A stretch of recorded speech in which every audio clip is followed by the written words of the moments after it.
Thank you guys for joining this first ever podcast on the Spiritual Prodigy Primary Channel. The topic of this podcast is requiring more by settling for less.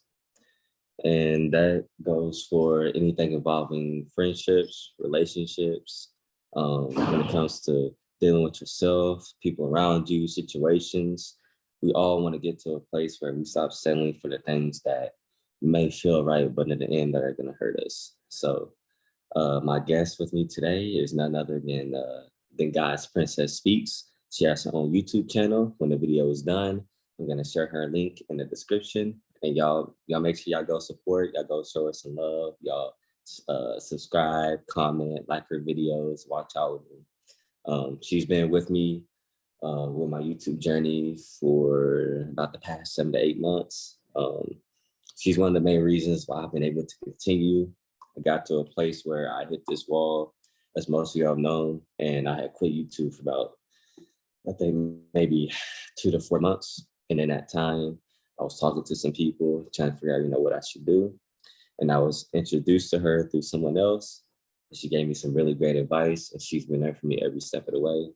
So I want to take this opportunity to thank you so much, and to acknowledge that if it wasn't for the people in my life, such as yourself, that Spiritual Prodigy wouldn't be as big as it is right now, as successful as it is right now.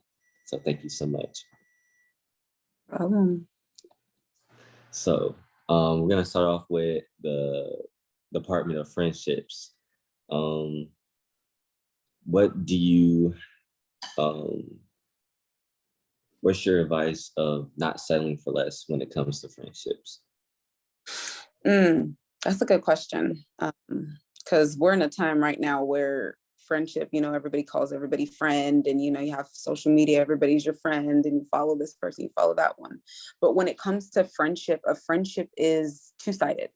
It's, when you're going through a situation, you're not left by yourself. If you're going through something, you know who you can call, being that we rely on God, we have those godly ones that are going to pray for us, that are going to pray us through. That like, you know what, don't worry, I got you. But if you find yourself being a friend and the other person ain't reciprocating it, that's the problem. That should be the first red flag. Like, every time I call this person, it's like, let me call you back. It's like, okay, and don't get me wrong, people have things going on. Everybody, especially if you call yourself a friend, making sure that you're checking on the person. Hey, you good? Like, what's going on? Like, is there anything I help you with?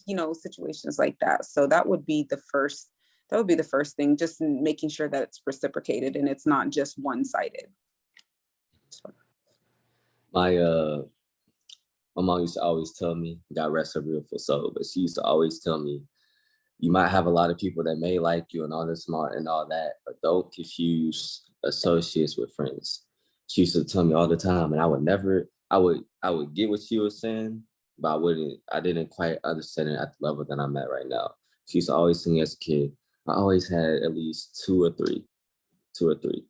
And she was like, there's gonna come a point in your life where you're gonna get your circle down to 2 or 3 people that you can always rely and depend on.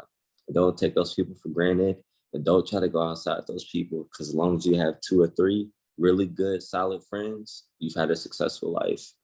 And I've seen that for myself in her life when she was in her later stages of cancer. And of course, there was all kinds of people coming through the house and stuff to go check up on her and stuff. But there were these 2 friends that she could always rely on throughout her whole life. I was there with her, that no matter what she needed, they was always there. They lived in a whole different city, and they were willing to come down from that city in order to check up on her, in order to support her. They were always there. So I took that with me, throughout my life now, that, I'm okay with not having everybody in the room with me. If I just have those couple of people, then my life is good. Yeah. That's really important. I think your mom was saying the same thing my mom was saying. Something about that era that was like, don't, I used to be like, oh, that's my friend. Mom said, no, that's your associate. And I'm like, what? Like, no, that's my friend. Like, teenagers, everybody, your friend, and I think they have connection difficulties. Uh-oh. you have to be real well aware of who's really rocking with you. I used to always say all the time, I was like, there's a lot of people that know me, but they don't know of me, and because I'm very secluded about when it comes to friendship. Like I went from once upon a time thinking everybody was my friend to now realizing that you do have about 2 or 3 good ones. And I was like, you don't got to rock with me. I'll rock by myself before I allow you to do wrong, because it's just, that's the society we live in. And then, people ready to stab each other in the back type of friendship. I was like, I want that. No, you can keep that. So, yeah. And and with us saying that, with me saying that, I want to point out that just because I see you as an associate, I won't tell you directly, but you have to, and this goes for other people too. It's okay to have associates, but you got to, the difference between an associate and a friend is you have different expectations. And I feel like the main reason why people get hurt by a lot of their friends is because they give the associate the expectation of a friend. So when that associate doesn't do a friend type of thing, they get disappointed, when all you had to do in the first place was really sit down and analyze, okay, who can you actually go to? And yeah, it may hurt when you actually think about it, but it's going to save yourself a lot of that heartbreak. Because when you go through that, you're not going to be surprised. You're not going to place a false expectation of a friend on an associate. So I want to point that out. Just know the people in your life. And just because you can't place an expectation on them doesn't mean they don't care about you. Doesn't mean that they're against you. It's just they're not there for you for that specific purpose. God will place real friends in your life for a specific purpose. He will place enemies also in your life for a specific person. He will place family. He will place associates, business partners, anything you can think of. But you still are supposed to treat them all the same. That's what God and Jesus was all about. That's what they exemplified all throughout the Bible. That's what they want us to exemplify. And for those who don't believe in God, or whatever the case is, still try your best. If you want to grow, if you want to figure out why you haven't gotten to that next level yet, or what are you missing, and why haven't you attracted the right people into your life, that might be the reason, because you have not fully learned how to treat everybody on the same level, even if they're not all at the same level that you want them to treat you at. So I want to leave that there as well. What do you look for in a friend, other than them just simply being there, which is one of the most important components? Friendship to me really is consistency. I'm big on consistency. Don't be like 1 minute we rocking hard and we go on the next minute, it's like, where you go? I haven't seen you. Like, where you been? And like I said, people live life. You have friends that you haven't talked to in months or years or whatever, but when you link up, it's like nothing ever missed, because people have families, people are in school, people go to work, people have lives. So you're gonna have the difference when it comes to friends. And that goes back to what you were talking about, friendships and associates. You really have to understand that life happens, things happen. So if you feel like, hey, it's a friend that you usually talk to every day and you haven't heard from him a couple of weeks, like, hey, you good? Like, what's going on? But if it's a friend that, one thing that I learned and I had to kind of get out of it is, like, if somebody said, let me call you back, and they didn't call me back, I was mad. I was like, wait a minute, you said you were going to call me back. Look, I wrote it down at 4:39 p.m. You said you was going to call me back, and you called me back 2 weeks later at 2:39. Like, I'm not doing that. And I had to realize and really get down and, like, Diana, like, people have lives. They got stuff that they got to do, and so I kind of learned how to do that when it comes to but because I was big on consistency, like, if you say you're gonna do something, then you need to do it. But at the same time, the same things that we're asking for in a friendship, we have to be able to give as well as a friend too. So we have to make sure that the expectations we're expecting from them is, and of course you're going to have some where what you're good at a level you're good at, your friend is not good at, and vice versa. Like, you guys help each other out. That's what friendship is about. It's like, you know what, you don't got it right now, or you working on, don't worry, I got you. Like, we're gonna help each other out. That's what friendship is all about, helping each other to grow better, helping each other to really start to understand, okay, and now that we're adults, you know, when we're teenagers, we're just like, you know, all we want to do is probably go to the park, go to the mall, do stuff like that. But as adults, what you want to do is you want to grow. Like, we're in business status now. We got families and careers that we're trying to work towards. So there's things that we look at each other for to be able to grow. So yeah, consistency would be Next issue's hitting us hard right now.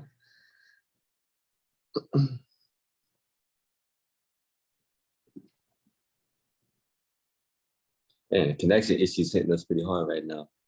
I'm telling you. I'm like, am I frozen? I'm like, let's see.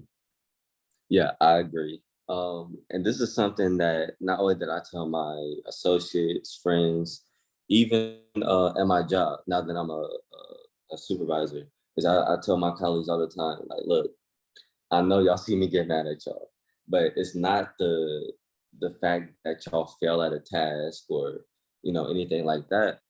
I just want to see like a level of effort. You don't have to be all this and all that. You don't have to be, you know, you don't have to have this X amount of dollars or a car and all this and all that. Like I told you about, it don't matter. You're gonna get to that eventually. All I want to see is some type of effort. You don't have to get there overnight or the next week or the next month or the next year or the next 10 years. I'm not gonna look at you any different. But the one thing I'm going to look at is, what did you do differently? What adjustments did you make to improve? Like, I have to see some type of effort. I have to see, like, did you try? That's all I care about. If I don't see that, then yeah, I'm gonna be disappointed, because if I'm able to see something greater in you and you agree with me, but yet you don't put forth the work or the effort to see that greatness come out of you, why would I be happy about that? And then you complain to me about not seeing it in yourself. Why would I be happy? So, and that's my goal for everybody around me. I want to see everybody succeed. But if I don't see that effort out of you when I know you can produce more, just like with myself, I'm only able to hold you to that standard if I hold myself to that standard. So if I can't walk that walk, then I can't talk that talk with you. And if I'm walking that walk and I see you and I'm able to give something to you, but I'm not, then I'm not who I say I am. So that's the whole reason for this channel. And that's the whole reason why I am the way I am. And that's the reason why I push everybody around me to be better than, you know, what they think they could be. So that's one thing I look for in friends, is their intention and effort to improve themselves every day. and that's the type of friends that you want to have around you, the ones that are going to push you, the ones that are going to be like, hey, you know, don't settle for less, you know, talking about settling, don't settle for less. Like, you're worth so much more. Like, you have to literally get up and push yourself. But you can have everybody encouraging you, you can have all the resources and everything, but if you don't put forth the effort, like you just said, there's no point in it. Greatness is just sitting on the wall, and it's like, okay, well, I'll just be here whenever you feel like you know. And so I tell people all the time, I was like, I don't want to miss it anymore. I don't want to miss it anymore. I don't want to miss what God has for me. I don't want to miss the things that he has in store for me, because it's not just for us.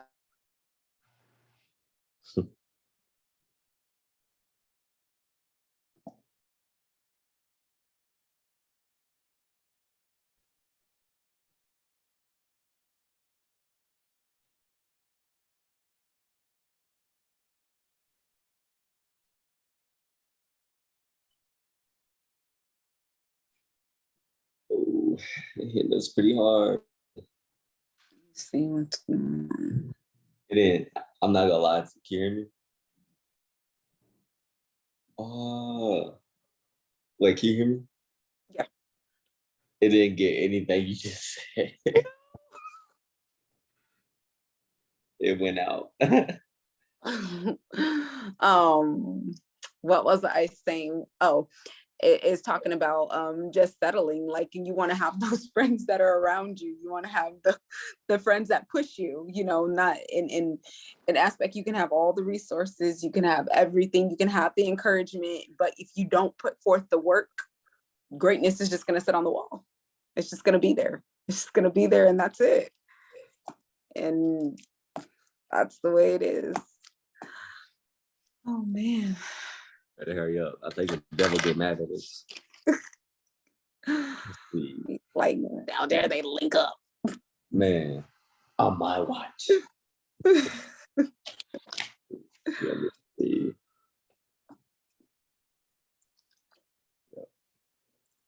Oh man, I had wrote down action steps to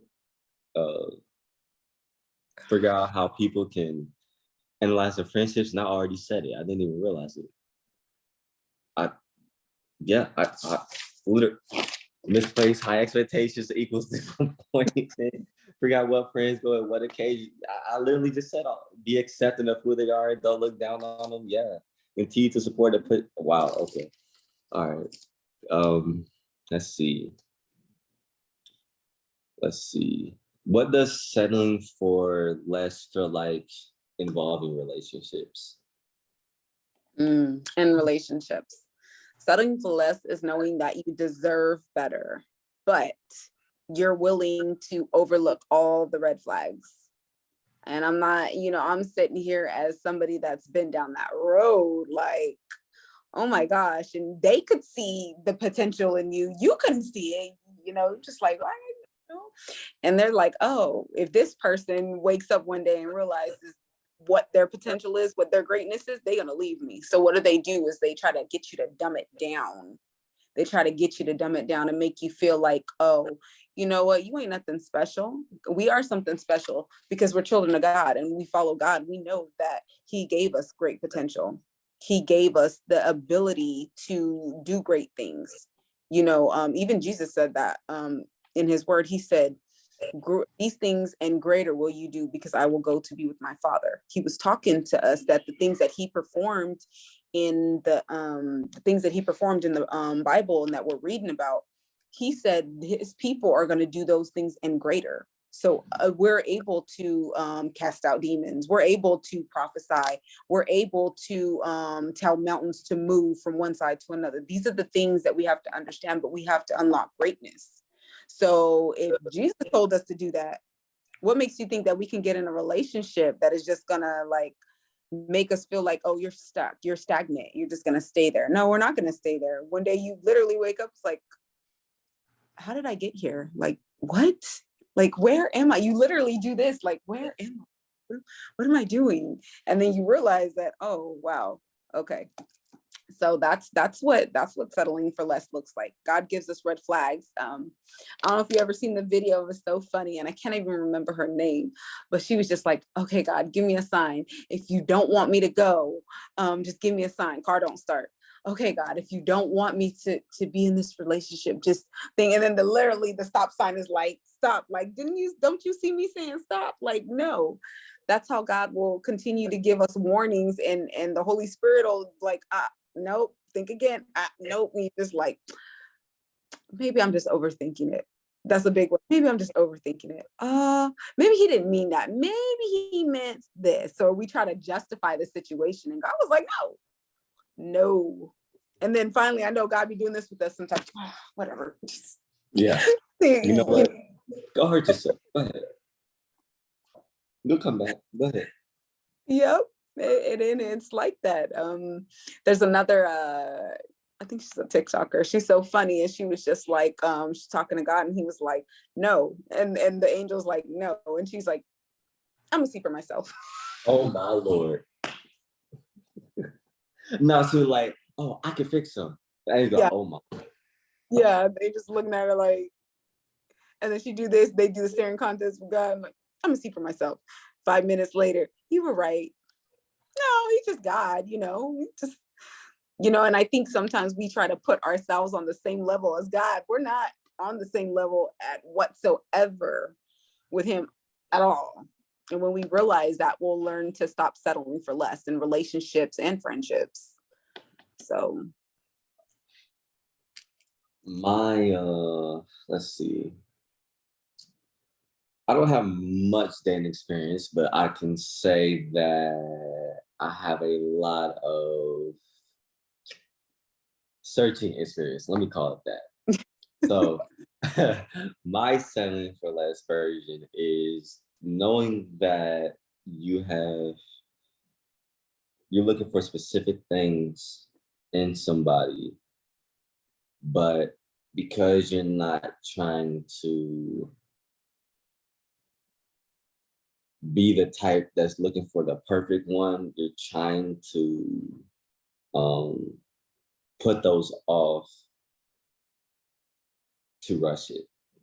That's what settling for less feels like to me. So, for instance, if I know I need communication and consistency in a female, but she texts back 5 hours late or 2 weeks at a time, and in my mind I'm like, well, we can fix it. No, if that's something that I look for, if that's something that I tell her right off the bat, and she does that, it ain't it. Move on. But no, a lot of me and a lot of other people will keep trying. No, it's okay to let go. And you're not a bad person for letting go. It's okay. There's God, like I said, just like God places friendships and associates in your life, He will place red flags in your life too. But you got to know, like I said, do not place a false expectation on a red flag that you're looking for in a girlfriend or a wife. Don't do it. You're placing a wife expectation, On a girl. That's just looking to have fun. The same for girls with guys. You're placing a husband expectation, you're placing a boyfriend expectation, and a guy that's just looking to, let's be real. So that's something we gotta look for. The chase has to be mutual. It has the effort, the interest. It has to be mutual right off the bat, and it has to stay like that. If either one falls off, I would encourage either side to just leave, because that again is settling for less. If it's meant to be, if God has that person in your life, y'all two will stay at that same level. Yes, there will be challenges and hardships and adversity in the relationship. Not gonna exclude that. But as far as y'all two, from with that chase should always be mutual. So of course there's always gonna be outside interference. That's just how it is, especially in this world. But when it comes to y'all two, in the inner realm, it has to stay mutual. Y'all have to be on one accord. Um, oh, my biggest one. Okay, so when it comes to me, I don't know if anybody else can relate. If you're not fully healed for whatever you've been through in your life, you should not be trying to look for somebody to fulfill a void that you know that is within you. You are placing such an unfair expectation on that person because they're never gonna feel it. I mean, you've been through any type of trauma. Sex ain't gonna feel that. It is not gonna heal that. Um, there's nothing that person can do for you. They can pray for you, yes. They can be there for you, yes. But at the end of the day, that is something that you're gonna have to figure out how to deal with on your own, whether it be therapy, whether it be God, church, whatever. But until you become whole, you're gonna break somebody else, expecting them to heal that brokenness within you. And that's an unfair expectation. That is unfair to put somebody through that. When you know you're not healed, when you know you're broken, when you're looking for somebody else that's looking for somebody else hope to come in and try to fix something that they're not able to fix. That's so unfair. And I unintentionally do it. We all unintentionally do it. But now that it's out in the open, now that we know what we're doing, let's put forth the effort to try and fix it so we don't keep breaking whole people, so that we don't have a whole world filled with broken people. That is so true. That's a good topic.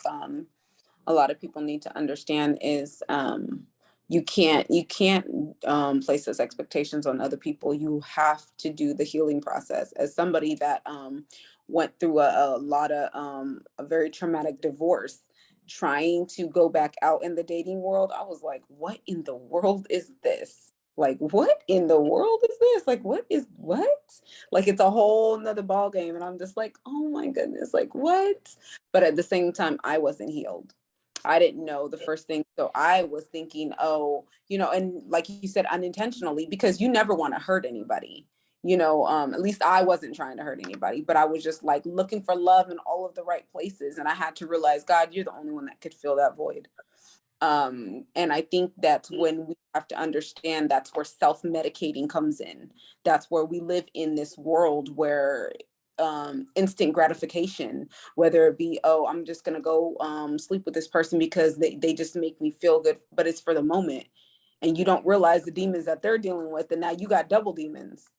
You got well, I'm just gonna go back to self-medicating. I'm just gonna go back to drinking a little bit, and drinking a little bit puts you in the place of where you get behind the wheel and you can kill someone, so that does damage. You're into drugs and narcotics and just like, I just need to ease the pain, I'm gonna take these painkillers, but you're trying to ease the wrong pain, and then before you know it, you're addicted to the substance. And so when we really sit down and realize that, okay, this is something that I need to get a hold of, this is something that I need to be able to be like, you know what, I can't do it without God. I just can't. There's that void is not fillable with nothing. And you've tried everything. And you come across testimonies where people are actually sitting and saying they hit rock bottom. They're like, God, if you're real, just show me. Because I think we have to stop. And then the new thing in the era that we live in is self-care. No, it's not self-care. It's healing. That's what it is. Call it what it is. Healing. You need to heal for yourself. There's nothing wrong with wanting to do right. There's nothing wrong with wanting to take care of yourself. You should take care of your hygiene. You should make yourself look decent. You should want to be able to do something nice for yourself. That is fine. But we got to stop calling self-care what it needs to be and go, like you said, go get the therapy if you're supposed to get therapy. Go sit and talk to your pastor. That's who you feel close to. Find somebody that when you're having a hard time, you have that person that's going to be like, okay, I got your back. You have that friendship, that relationships, like, I'm in a dark place today. I don't know how to get out of there. A lot of people deal with anxiety and depression. That stuff is real, and there's spirits that are running rampant. But if you don't turn to God and allow him to heal you, and he will send people to help you, he will maybe send you to therapy, he will tell you the places to go and give you the resources. But once again, you must put in the work, because if you don't put in the work, it's not gonna happen. Nobody can do it for you. You got to live the life that you're going to live, and everybody's responsible for their own life. And you can't be a better version of yourself if you don't heal yourself. So if you have children, or if you're married, or just whatever, is going to be affected because you didn't take the time to heal. And speaking of talking about healing, I had to do the healing process, and it hurt. It hurt so bad, but I'm sitting here 8 years later and I'm like, oh God, I did that. No, and I'm like, not I did it, but we did that. And he had to send a community of people, and that's what it's about. But once you have that relationship with Jesus Christ, you know where to turn, and you're not alone. That's the most important thing about it. So yeah, that is definitely something that we need to, especially in this generation, really need to talk more about, instead of like brushing it under the rug, because nobody really wants to talk about it. They kind of want to just put it on the back burner. No, we need to talk about it, because there's people that are hurting and they don't know where to go. So yeah. And one thing I'm gonna put in there's nothing wrong with being single. It's okay to wait. You don't have to have the house by 25 and the marriage by 20. Don't place a time, don't place an age. That's why putting instead of putting the false expectations on people and yourself, place those same weighted expectations on God, to watch what he'll do for you.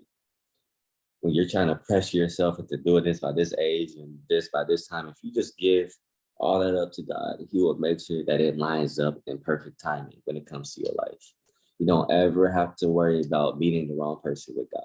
You don't ever have to worry about uh, dealing with I don't know. Well, even if you deal with the anxiety of buying a house, you're going to have God there to help you with it. And he will make sure that you come out on top. You're not going to come out at a loss with relying and focusing on God. He's going to make sure that you have the right things and the right people in your life and around your circle and throughout the course of your journey. But if you don't learn to rely on God, and if you continue to put those false expectations on yourself and on people, you're going to get disappointed every time. And that's really the purpose of life when it comes to being a Christian is he wants to see in the course of your life how much you are willing to rely on him, how much you are willing to be committed to him and trusting him in the process of your journey. Because the more that you rely and trust in him, the more that he's going to give you, the more that he's going to be there for you, the closer you guys are going to get. And the things you'll be able to accomplish, the things that he'll give you, the blessings that he'll bestow upon your life is going to be things that you have never even thought were possible. Look what he did to Abraham. Look what he did to David. Look what he did to King Saul. All these people never would have thought they would be in the positions that they ended up in. But because they put their faith and their trust in God, he exalted them in their due season. All you have to wait is just wait to your season instead of trying to rush it. So that's my piece for today. Do you have any closing remarks? No, this was good. This was definitely good. I just hope that somebody got something great out of it to learn about bullying. I did, you sure. About singleness, that's big. You hear a lot about wait to get married and everything, but it's okay to go through your single season. It's okay to rely on God and to allow him to show you how to be single, how to take what you're doing single season and you're going to maximize it when you get with the your spouse in your marriage. And so it's great that you brought that up. I'm so glad that I was able to be a part of this. This was really good. This was really good. Thank you for being my guest. And guys, make sure, again, God's Princess Speaks. Make sure y'all follow her YouTube, subscribe, comment on all her videos, like all her videos, show her some love, show her all the support. You have a TikTok as well, right? I do. Yeah. I do. What's your TikTok? You know what? I don't even remember. Well, when she figures it out, she'll text me and I'll put that in the description below. Thank you again so much. Thank you. Guys, without God's Princess Speaks, I'm not sure Spiritual Prodigy would be at the level that it is right now. So I'm thankful not only to her, but to God and everybody else that has been with me on this journey, including the audience, including my supporters, my subscribers. I love y'all so much. Thank you so much for doing this with me. And as always, I love you guys so much. I pray that all you are doing okay. If not, hit the comment section. Let me know whatever y'all are dealing with. And maybe I'll make a video to help you in the near future. But until then, next time, guys, Spiritual Prodigy out.